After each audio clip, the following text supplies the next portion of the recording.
I see a distinct difference between McConnell, who is affirmatively anti-movement conservative, and Kevin McCarthy, who's right of center, who has to figure out how to build a working majority.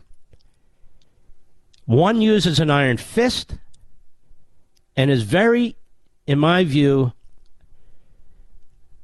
kind of sleazy in the way he operates. That's McConnell. And Kevin McCarthy kind of wears it all on his sleeve. But I'll make the distinctions better in a moment. I want to read something to you. Then I think some of this will make a little more sense. First of all, Ron Johnson and Hawley and Rubio and Graham and Cruz and Lee and Scott and Loomis.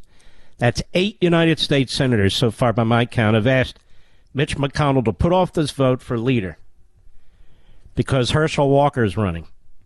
And we don't have a senator chosen yet from Alaska.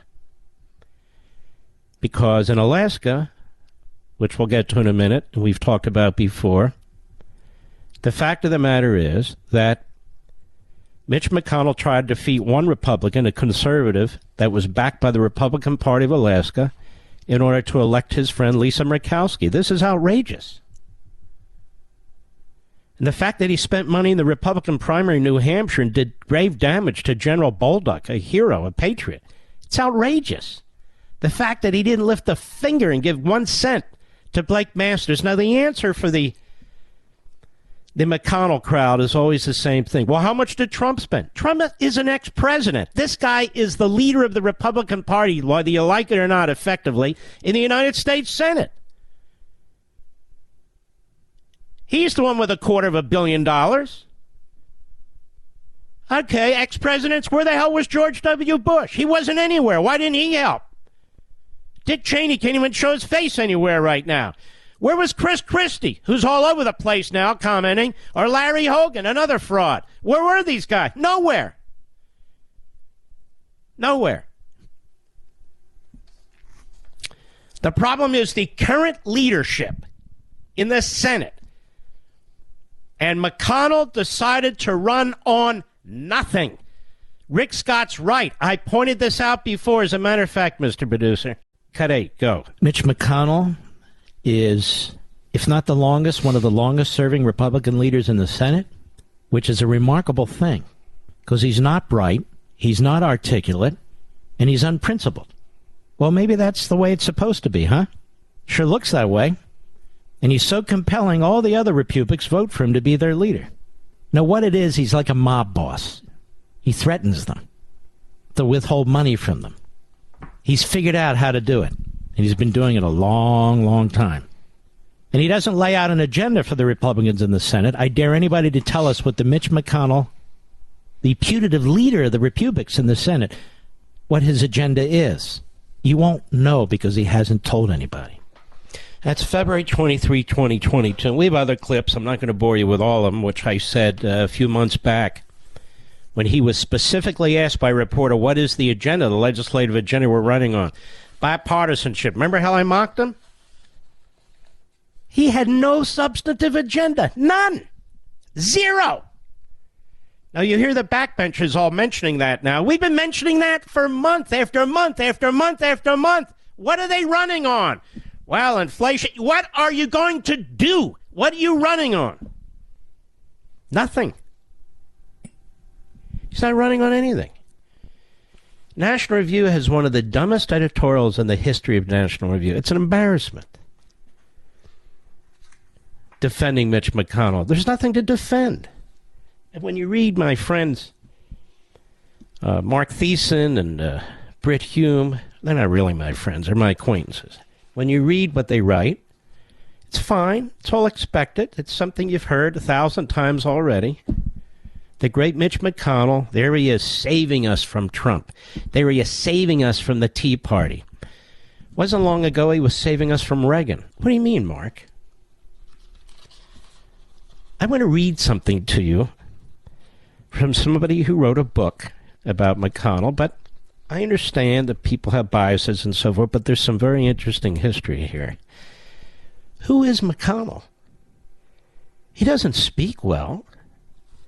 He's not articulate. He's not charismatic. He won't go on most conservative media. He's the most despised Republican politician of all Republican politicians. How does he manage to be the head of the Republicans in the Senate when his own base doesn't stand him? That's why he can't go out like Schumer and campaign for these candidates. Who did he campaign for? Nobody. They talk about Trump don't show up in Georgia. McConnell can't show up in Georgia. McConnell couldn't show up in Nevada. McConnell couldn't show up in Pennsylvania. He couldn't show up in New York. Can't show up anywhere. Rand Paul hasn't said anything about Mitch McConnell. Our friend Tom Cotton, very disappointing. He's endorsed Mitch McConnell. NPR, Senator Mitch McConnell's political life examined in the Cynic, November 20, 2014. So this is 8 years old. And I can't read the whole thing, but you need to know, in 1976, Mitch McConnell supported Gerald Ford against Ronald Reagan. In 1980, Mitch McConnell said that Ronald Reagan was his third or fourth choice after Bush. His third or fourth choice. So he's never been in sync with conservative movements or with the public, for that matter. But more importantly, with the base of the Republican Party. In 1984, McConnell ran for the Senate and he won with fewer than 5,000 votes. There was no question what happened. McConnell had won basically on the coattails of Ronald Reagan. And McConnell looked at that very, very close result and basically thought to himself, you know what? I don't want it to ever be that close again. I see where the Republican Party is heading. I see where my state is heading. I see where the South is heading politically. And I need to get on the train. He was a very liberal Republican before he flipped.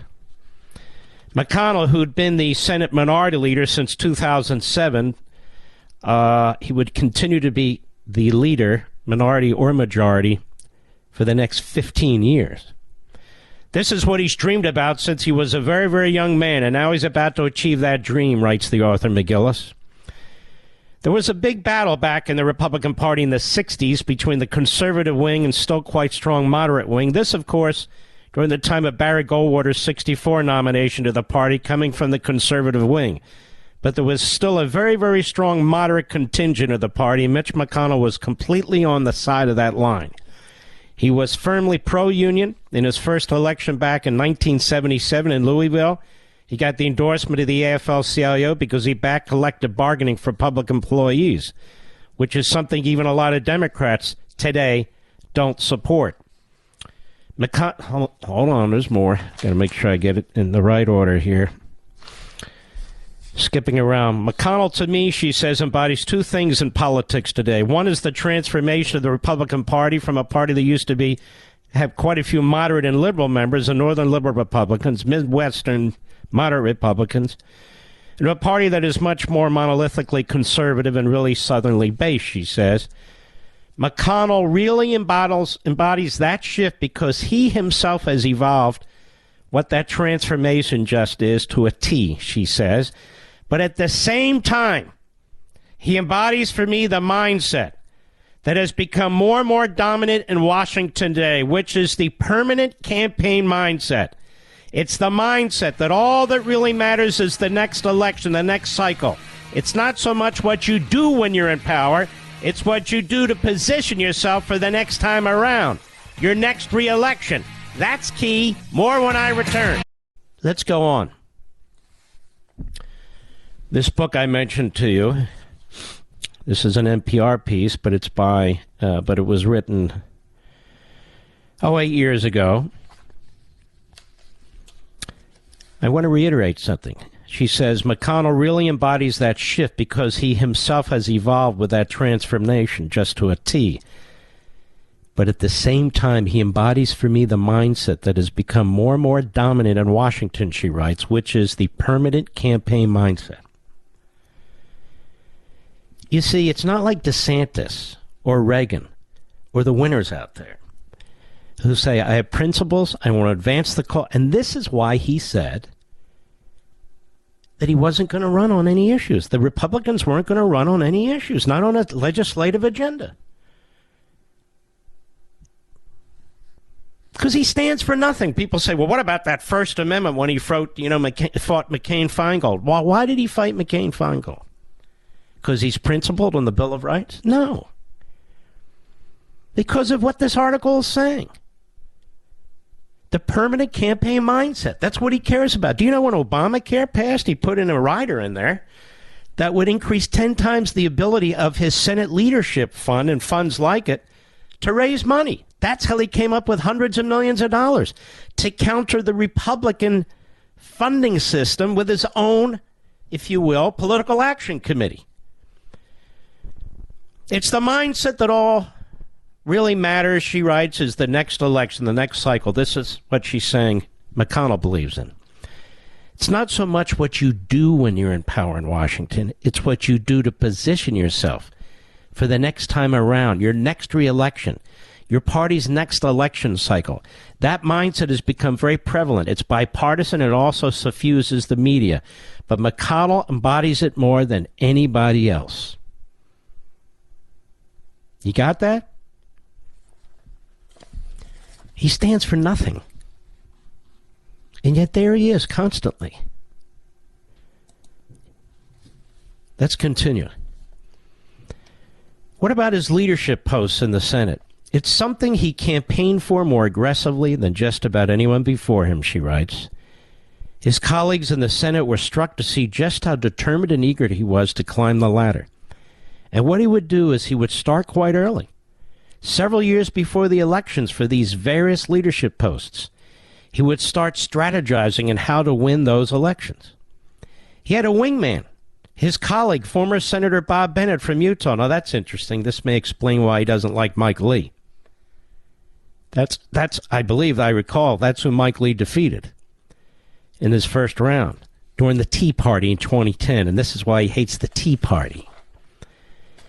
Bob Bennett from Utah would go out a year or two in advance, listen, and start trying to count up votes and fill people out on whether they would support Mitch or someone else. So in other words, any would-be candidates in any primaries, Mitch wanted to know first and foremost if they would support him for the Republican leader. Sound familiar? Now, you're not going to read this in National Review, and you're not going to see this on my favorite cable show, Fox. I'm explaining it to you. Again, McConnell was not the most naturally popular or beloved person within his caucus. So he really needed help from someone else to kind of go out and line up those votes for him. They would badmouth the opposition and various rivals for various jobs. And you can see McConnell do this now when you read the editorial pages at the New York Post and the Wall Street Journal and National Review and some of the other outlets. These are the recipients of what McConnell does. Washington Examiner now, I think. They would badmouth the opposition and various rivals for various jobs, really in a junior high school kind of way, trying to line up support so that when the time came for the elections for the various leadership posts higher up on the ladder, it suddenly would become clear McConnell had, in fact, lined up just enough support to get the job.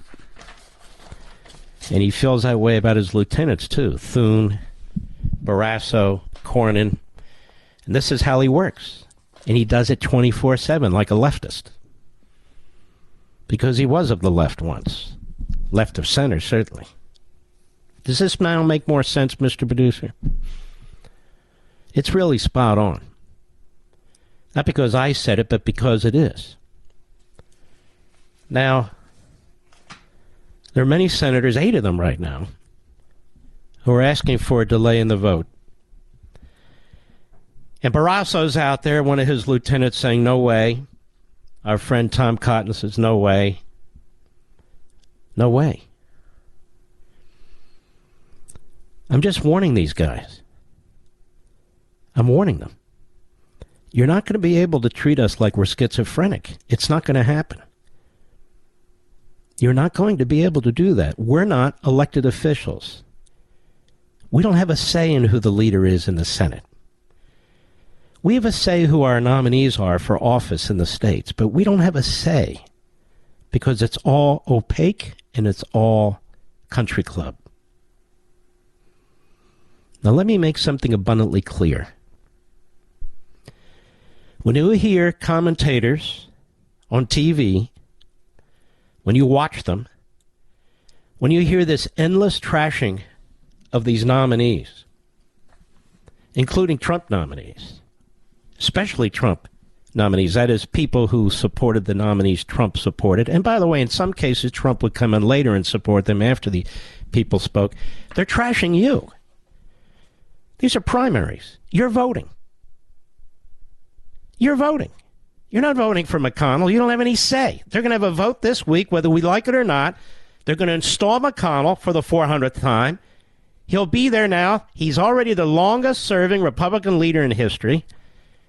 More than Dirksen, more than Bob Dole, more than Trent Lott, more than anybody. And why? He doesn't carry our agenda. He doesn't even have an agenda. That's by design. Now, I'm not one of those who talked about red wave. I've said this over and over again. I've said it over months. I said it on Fox. I said it here. Said it on Levin TV. I didn't see a red wave, to be perfectly honest with you, because of the way the Senate's set up. That said, we could have picked off 2 or 3, perhaps. That wouldn't have been a wave, but that would have been nice.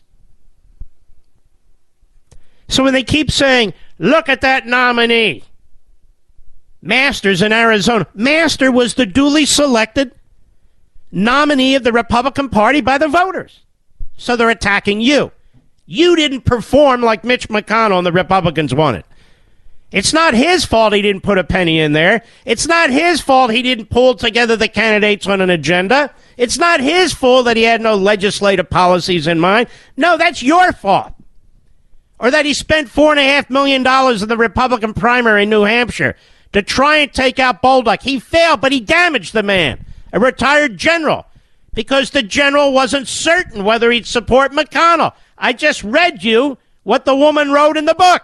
That's all he cares about. That's what he plots for, day in and day out. That's it. That he be the leader, whether they're in the minority or majority. It doesn't matter. And it's about time some more of these so-called conservative Republicans in the Senate stand the hell up. And that's the truth. And it's enough to hear even conservative media trash our voters. You don't have to support Trump or MAGA or whatever. Stop trashing the voters. The Democrats don't do this. And the Democrats make up names. Oh, they're fascists. Oh, they're this. The other side's filled with Marxists. Don't say Marxists. What are you, a nut like Levin? No, it's what they are.